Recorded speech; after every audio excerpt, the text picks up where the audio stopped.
What's the meaning of advocacy? Advocacy.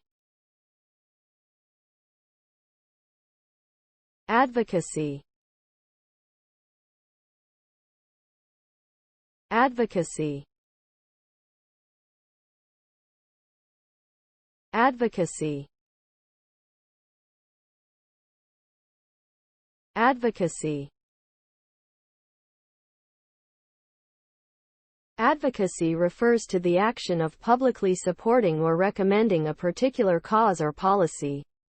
The primary goal of advocacy is to influence and bring about positive changes in policies, laws, or societal attitudes related to a particular issue. Advocacy may involve activities such as lobbying, public speaking, social media campaigns, organizing protests, or engaging in legal action. Successful advocacy efforts can result in increased awareness of an issue, changes in public opinion, legislative or policy changes, and improved outcomes for individuals or communities affected by the problem being addressed.